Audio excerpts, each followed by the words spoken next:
स्वागत है आप सभी लोगों का। आइए फिर अपने लोग इंटरमीडिएट यूपी बोर्ड के हिंदी के सुभाषित रत्नानी इस अध्याय के आगे के श्लोकों का अध्ययन करें। इसके पिछले वीडियो में अपने लोगों ने 5 श्लोक का अध्ययन किया था। आइए आज हम लोग 6वें श्लोक से आगे का अध्ययन करें। तो मैंने आपको बताया है कि कोई भी श्लोक आ रहा है तो आप 3 हेडिंग में समायोजन करेंगे, संदर्भ, प्रसंग और अर्थ। तो संदर्भ में क्या लिखना है, इस पाठ का कोई भी श्लोक आएगा तो प्रस्तुत श्लोक हमारी पाठ्य पुस्तक संस्कृत के सुभाषित रत्नानी नामक पाठ से लिया गया है। प्रसंग और अर्थ हर श्लोक का अलग अलग होगा। आइए अगला श्लोक देखें, मतलब 6वां श्लोक देखें। 6वें श्लोक में कवि क्या कहता है, सुंदर सुंदर वचन है ना सुभाषित रत्नानी, सुंदर सुंदर वचन रूपी अमृत, सुंदर सुंदर वचन रूपी रत्न, ये पाठ है। तो आइए एक और सुंदर वचन हम लोग देखें। 6वां श्लोक। 6वें श्लोक में कवि क्या कहता है, परोक्षे कार्य हंतारम प्रत्यक्षे प्रियवादिनम वर्जेते तादृशम मित्रम विषकुंभम पयो मुखम। क्या ऊंची बात कहता है कवि, कहता है परोक्षे कार्य हंतारम। परोक्षे, परोक्ष का आशय होता है बेटा पीठ पीछे, पीठ पीछे कार्य हंतारम, पीठ पीछे काम को बिगाड़ देते हैं। कार्य हंतारम, कार्य की हत्या कर देते हैं, कार्य को नष्ट कर देते हैं, बनता काम बिगाड़ देते हैं। कब? पीठ पीछे।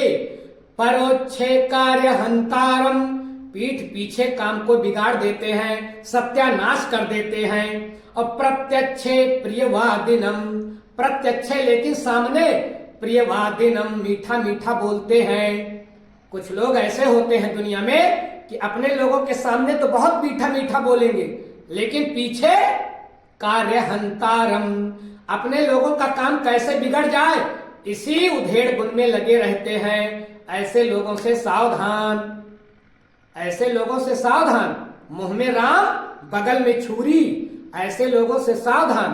परोक्षे कार्य हंतारम, पीठ पीछे काम को बिगाड़ देते हैं। और प्रत्यक्षे प्रियवादिनम, और सामने बड़ा मीठा मीठा बोलते हैं। इंग्लिश में एक वर्ड है स्वीट पॉइजन। ऐसे लोग मीठे जहर हैं, आगे आगे मीठे और पीछे जहर का काम करते हैं। तो इसको इंग्लिश लिटरेचर में बोलते हैं स्वीट पॉइजन। तो कुछ लोग इस दुनिया में स्वीट पॉइजन है, मीठा जहर है। ऐसे मीठे जहर से सावधान। खाने में मीठा मीठा लगेगा लेकिन मर जाएगा आदमी खाएगा, वो जहर ठीक नहीं है। जहर जो कड़वा हो वही ठीक है। आदमी सचेत तो रहेगा कि ये जहर है, लेकिन अगर मीठा जहर है तो आदमी सचेत भी नहीं रहेगा और मीठा शहर समझ करके खाएगा और काम जहर का होगा। ऐसे दुष्ट मित्रों से सावधान। आगे कभी कहता है वर्जेत एतादृशम मित्रम, वर्जेत त्याग देना चाहिए, एतादृशम इस प्रकार के मित्रम, मित्र को, इस प्रकार के मीठे जहर रूपी मित्रों को त्याग देना चाहिए।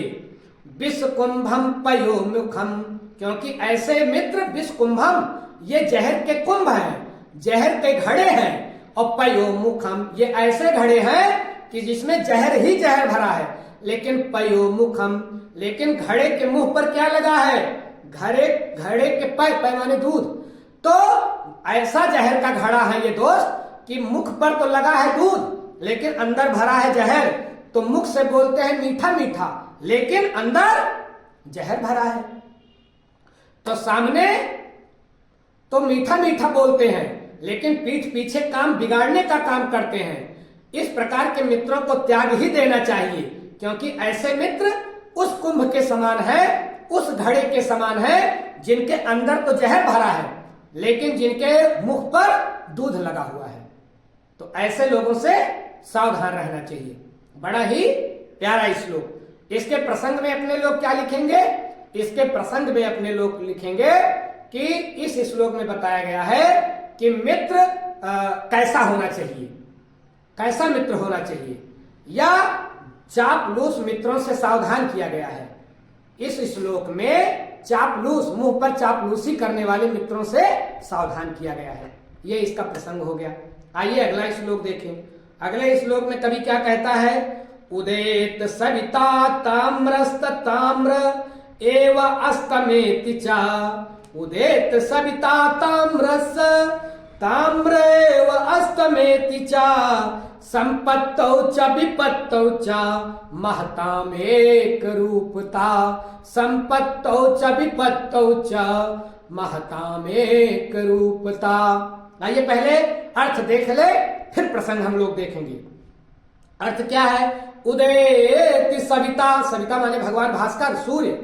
उदयति, उदय होते समय, ताम्रम ताम्र वर्ण के होते हैं, लाल रंग के होते हैं। सूर्य भगवान भास्कर जब उदय होते हैं तो लाल रंग के होते हैं। ताम्र एव अस्तमेति च, ताम्र एव और लाल ही अस्तमेति च, अस्त होते समय। तो भगवान सूर्य जब सवेरे उदय होते हैं तो बताइए सूर्य का रंग कैसा होता है? लाल लाल। और जब अस्त होते हैं तो लाल लाल। तो भगवान भास्कर उदय होते समय भी लाल रंग के होते हैं, अस्त होते समय भी लाल रंग के होते हैं। उदय होना मतलब सुख का क्षण, अस्त होना मतलब दुख का क्षण। दुख के क्षण और सुख के क्षण में भगवान भास्कर एक जैसे होते हैं, एक ही रंग के होते हैं, अर्थात सुख दुख का उनके ऊपर कोई बहुत प्रभाव पड़ता नहीं है। जो वीर धीर गंभीर पुरुष होते हैं वो सुख दुख में एक समान रहते हैं, मुस्कुराते रहते हैं। सुख मिला तो मुस्कुराएंगे, दुख मिला तब भी मुस्कुराएंगे। कुछ लोग दुख में बिखर जाते हैं और कुछ लोग दुख में निखर जाते हैं। तो दुख में निखरना सीखें। दुख एक अपॉर्चुनिटी है, दुख एक अवसर है हमको साबित करने के लिए। दुख ना आए तो पता कैसे चले कि हम कौन है? राजा हरिश्चंद्र पर विपत्ति ना आई होती तो हमें एक सत्यवादी राजा की पहचान कैसे होती? राम को वनवास ना हुआ होता तो एक अच्छे राजकुमार की पहचान कैसे होती? तो विपत्ति हमें जीना सिखाती है। तो सुख में और दुख में हमें एक समान रहना चाहिए। ये किससे शिक्षा मिल रही है? भगवान भास्कर से। आगे संपत्तौ च विपत्तौ च, संपत्ति में और विपत्ति में, सुख में और दुख में, महतामेक रूपता, महान लोग एक जैसे होते हैं। महान लोग एक समान, एक रूपता। जो बड़े लोग हैं, जो महान लोग हैं, वो सुख में दुख में अगर बहुत संपत्ति आ गई तब भी वैसे ही रहेंगे जैसे विपत्ति में रहते हैं। तो उनके लिए संपत्ति विपत्ति का कोई बड़ा असर होने वाला नहीं है। लेकिन जो छोटे लोग होते हैं, क्षुद्र नदी भर चली तुराई, जस थोड़े धन खाली तराई। तो छोटे छोटे तालाब, छोटी छोटी नदियां पहले ही बरसात के पानी में उनमें बाढ़ आ जाती है। क्यों? क्योंकि वो छोटे हैं। और बड़ा समुद्र है, उसमें जल्दी से बाढ़ नहीं आती है। तो ध्यान रखें, ये छोटे लोग जल्दी भर जाते हैं। जिनकी विचारधारा क्षुद्र है, छोटी है, वो जल्दी भर जाते हैं। लेकिन महान लोग एक रूपता, एक जैसे होते हैं। आपने एक लाइन तो सुनी ही होगी कि जो है जिसमें ये बताया गया है कि तुम्हारा लहजा बता रहा है, तुम्हारी दौलत नई नई है। जो खानदानी रईस है वो रखते हैं नर्म मिजाज अपना। जो खानदानी रईस है वो रखते हैं नर्म मिजाज अपना। तुम्हारा लहजा बता रहा है, तुम्हारी दौलत नई नई है। तो जो नए नए धनी होते हैं ना, वो बड़े विचित्र होते हैं। जो नए नए धनी होते हैं, गांव देश में एक कहावत है कि वो कथरी में साबुन लगाते हैं। तो नए नए जो अमीर होते हैं वो जल्दी भर जाते हैं, वो जल्दी घमंड में फूल जाते हैं, बरसाती मेढक की तरह। तो ध्यान रखें आप लोग। इस श्लोक में क्या बताया गया है? इस श्लोक में बताया गया है कि बड़े लोग, जो महान लोग होते हैं, वो कैसे रहते हैं, सुख में या फिर दुख में। ये हो गया 6वां श्लोक। आइए 7वां श्लोक देखें। क्या कहता है कवि? कवि कहता है विद्या विवादाय धनम मदाय शक्ति परेशान पर पीड़नाय समखलस्य साधो विपरीत एतत् ज्ञानाय दानाय चारक्षणाय। क्या ऊंची बात है। विद्या विवादाय, दुष्ट आदमी ज्यादा पढ़ लिख लेगा तो विवादाय, तो झगड़े के लिए। दुष्ट आदमी की विद्या, अगर दुष्ट आदमी ज्यादा पढ़ लिख ले तो पूरे गांव को लड़ा देगा, पूरे गांव को लड़ाएगा।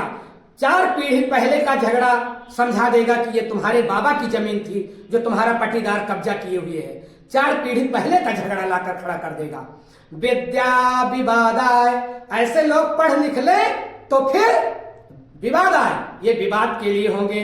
ज्यादा पढ़ लिख लेंगे, Osama bin Laden software engineer, America को जैसा उसने तहस नहस किया आज तक कोई नहीं कर पाया। वर्ल्ड ट्रेड सेंटर को आधे घंटे में ध्वस्त कर दिया। ओसामा बिन लादेन बहुत पढ़ा लिखा था। तो विद्या विवादाय, विद्या विवाद के लिए, झगड़ा करवाने के लिए, और धनम मदाय, और थोड़ा सा धन हो गया तो मदाय, घमंड में फिरेंगे, घमंड में फिरेंगे। अभी जो लाइन मैंने बोली वही लाइन इस पर भी सटीक बैठेगी कि तुम्हारा लहजा बता रहा है तुम्हारी दौलत नई नई है। जो खानदानी रईस हैं वो रखते हैं नर्म मिजाज अपना। तुम्हारी दौलत बता, तुम्हारा लहजा बता रहा है तुम्हारी दौलत नई नई है। ध्यान रखिएगा, ये जो दुष्ट लोग होते हैं अगर इनके पास धन आ गया तो ये मदाय, घमंड के लिए, दुष्ट लोगों की विद्या झगड़ा करवाने के लिए, विवाद के लिए, दुष्ट लोगों का धन घमंड करने के लिए, और शक्ति परेशान पर पीड़नाए, और दुष्ट लोग अगर शक्तिशाली हो गए तो पर पीड़नाए, तो दूसरों को पीड़ा देते हैं। दुष्ट लोगों की विद्या विवाद के लिए, दुष्ट लोगों का धन घमंड के लिए, दुष्ट लोगों की शक्ति दूसरों को परेशान करने के लिए। खलस, ये दुष्ट, खल माने दुष्ट, ये दुष्ट लोगों की बात है। साधो, लेकिन साधो का विपरीत एतत्, इसके विपरीत काम करता है। दुष्ट, ये तो दुष्ट लोगों की बात हुई। विद्या झगड़ा कराने के लिए, शक्ति दूसरों को परेशान करने के लिए, धन घमंड के लिए, लेकिन साधो विपरीत। लेकिन अगर यही चीजें जाएंगी सज्जन व्यक्ति के पास तो क्या होगा? ज्ञानाय दानाय चारक्षणाय, सज्जन व्यक्ति की विद्या किसके लिए होगी? ज्ञान के लिए होगी। अगर सज्जन व्यक्ति के पास विद्या आ गई तो ज्ञान बांटेगा। दानाय, सज्जन व्यक्ति के पास अगर धन आ गया तो दानाय, वो दान के लिए होगी। और रक्षणाय, अगर सज्जन व्यक्ति के पास शक्ति आ गई तो रक्षणाय, वो रक्षा करने के लिए होगी। तो सज्जन व्यक्ति की विद्या ज्ञान के लिए, सज्जन व्यक्ति का धन दान के लिए, सज्जन व्यक्ति की शक्ति दूसरों की रक्षा करने के लिए होती है। जबकि दुष्ट लोगों का ज्ञान विवाद के लिए, दुष्ट लोगों का धन घमंड के लिए, दुष्ट लोगों की शक्ति दूसरों को पीड़ा देने के लिए होती है। ये रहा आठवें श्लोक का अर्थ। 8वें श्लोक के प्रसंग में आप क्या लिखोगे? 8वें श्लोक के प्रसंग में आप लिखोगे कि इस श्लोक में बताया गया है कि दुष्ट और सज्जन व्यक्ति के पास धन, विद्या और शक्ति का कैसा उपयोग होता है। दुष्ट और सज्जन के पास विद्या, धन और शक्ति का उपयोग कैसे होता है। आइए 9वां श्लोक देखें। 9वें श्लोक में क्या कहा गया है? 9वें श्लोक में कहा गया है सहसा विदधीत न क्रियाम अविवेकः परमम आपदाम पदम वृणोते ही विमृश्य कारिणम गुणलुब्धा स्वयमेव संबदः। सहसा विदधीत, सहसा अचानक, विदधीत करना चाहिए, ना नहीं, क्रिया कोई भी कार्य बिना विचारे नहीं करना चाहिए। ध्यान रखें, बिना विचारे जो करे और सो पाछे पछताए और काम बिगाड़े अपनो जग में होए हंसाए। काम अपना बिगाड़ोगे लेकिन पूरा संसार हंसेगा, इसलिए बिना सोचे विचारे काम नहीं करना चाहिए। कुछ लोग क्या, बहुत सारे लोग, हम जैसे लोग पहले काम कर डालते हैं फिर सोचते विचारते हैं। क्या होगा? पहले सोच विचार लीजिए फिर काम करिए। ये 9वां श्लोक बताता है सहसा विदधीत न क्रियाम, सहसा अचानक, विदधीत करना चाहिए, न क्रियाम नहीं कोई काम, सहसा कोई काम करना नहीं चाहिए। अविवेकः परमम आपदाम पदम, और अविवेकम, जिसके पास ज्ञान नहीं है, परमम आपदाम पदम, वो परम आपदा के पद को पाता है। ध्यान रखिएगा, अगर आप अज्ञान से काम लेंगे, आप सोच विचार करके काम नहीं करेंगे, अगर आप अविवेकी हैं तो परमम आपदाम पदम, तो आपको परम आपदा का पद मिलेगा, अर्थात ऐसी विपत्ति मिलेगी कि आप किसी से बता भी नहीं पाएंगे। अगर बिना सोचे विचारे करेंगे तो ऐसी विपत्ति आएगी, ऐसी आपदा आएगी कि परमम, वो बड़ी श्रेष्ठ होगी, आप अंदर ही अंदर जलेंगे, किसी से आप बता भी ना पाएंगे। इसलिए बिना विचारे कोई काम नहीं करना चाहिए। वृणते ही विमर्श कारिणी, ध्यान रखेंगे, विमृते, वृणते मतलब चुन लेती है, चुनाव कर लेती है, वर्ण कर लेती है। विमृश्य कारिणम, विमृश्य कारिणम माने विमर्श करने वाले को, विचार करने वाले को, विचार करने वाले को चुन लेती है, विचार करने वाले का वर्ण कर लेती है। कौन? गुण लुब्धा, जो गुण का लोभी है। गुण लुब्धा माने गुण का लोभी है। गुण की लोभी कौन है? संपदा, लक्ष्मी। लक्ष्मी किसके पास जाती है? लक्ष्मी गुणी व्यक्ति के पास जाती है। लक्ष्मी किसकी लोभी है? गुणी व्यक्ति की लोभी है। तो वही बात कवि कह रहा है कि अचानक काम बिना सोचे विचारे नहीं करना चाहिए, क्योंकि अज्ञानता बिना विचारे काम करना परम आपदा का पद दे देती है, परम कष्ट को पहुंचा देती है। और वृणते ही विमर्श कारणीम गुण लुब्धा, गुण की लालची अर्थात संपत्ति अर्थात लक्ष्मी गुण की लालची है, गुण की लोभी है। वृणते विमर्श काणी, सोच विचार करने वाले का चुनाव कर लेती है, सोच विचार कर काम करने वाले को लक्ष्मी स्वयं चुन लेती है। स्वयमेव संपदा, स्वयं ही संपदा मतलब संपदा, संपदा सोच विचार कर काम करने वाले के पास खुद चली जाती है। संपदा सोच विचार कर काम करने वाले के पास खुद चली जाती है, क्योंकि वो गुण की लोभी है। और बिना विचार करने वाले के पास आपदा बिना बुलाए चली आती है। बिना विचारे करेंगे परमम आपदम पदम, तो आपको आपदा मिलेगी। और अगर विमर्शकारी होंगे आप सोच विचार करके काम करेंगे तो संपदा मिलेगी। बिना विचार, वो बिना कुछ सोचे विचारे, क्योंकि वो गुण की लोभी है लक्ष्मी, जो गुणी होता है उसके पास स्वयं एव संपदा, संपदा अपने आप आ जाती है, स्वयं ही आ जाती है, बुलाने की जरूरत नहीं पड़ती है। 9वें श्लोक के प्रसंग में आप क्या लिखोगे? 9वें श्लोक के प्रसंग में आप लिखोगे कि इस श्लोक में बताया गया है कि हमें बिना विचारे काम नहीं करना चाहिए, या बिना विचारे काम करने वाले की क्या गति होती है, यह बताया गया है। आइए 10वां श्लोक देखें। 10वें श्लोक में कवि क्या कहता है? वज्रातपि कठोराणि मृदुनि कुसुमदापि, वज्रादपि कठोराणि मृदुनि कुसुमादपि, लोकोत्तराणाम चेतांसि को न विज्ञातुम महर्ति, को न विज्ञातुम महर्ति। क्या कहता है कवि?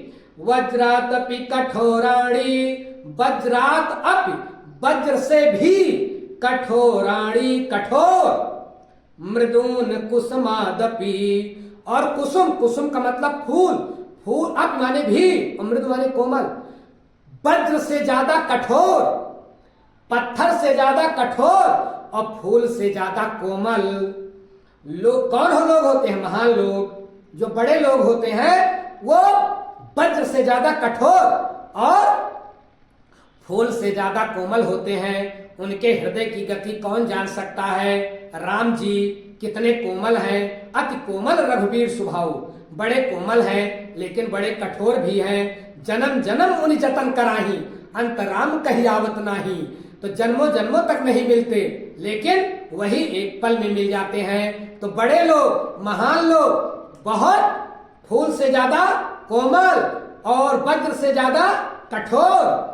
और लोकोत्तराणि चेतांसी, चेत माने हृदय चित्त, चित्त हृदय, उनका लोकोत्तरायण, लोक से उत्तर, लोक से परे, लोक माने संसार, संसार से परे है ऐसे लोगों का चित्त। ऐसे लोगों के चित्त के बारे में अपने लोग जान नहीं सकते, ऐसे लोगों के चित्त के बारे में अपने लोग समझ नहीं सकते। न विज्ञातुम अहर्षि, न विज्ञातुम नहीं जाना जा सकता, अहर्ष को न विज्ञातुम अहर्ष, यह जानने योग्य नहीं है, इनको कौन जान सकता है, अर्थात कोई नहीं जान सकता। महान लोगों का हृदय वज्र से ज्यादा कभी कभी कठोर दिखता है और फूल से भी ज्यादा कभी कभी कोमल दिखता है। ऐसे महान लोगों को जिनका हृदय लोकोत्तर संसार से परे है, उनको कौन जान सकता है, अर्थात कोई नहीं जान सकता। महान लोगों के चित्त वृत्ति को हम समझ नहीं सकते। कभी तो हम लोग सोचते हैं कि बड़े कठोर हैं और कभी हम उनकी ऐसी एक्टिविटी होती है कि हम कहते हैं बड़े कोमल हैं। तो ऐसे महान लोगों के चित्त को आसानी से समझा नहीं जा सकता है। ये रहा 10वां श्लोक। 10वें श्लोक के प्रसंग में आप क्या लिखोगे?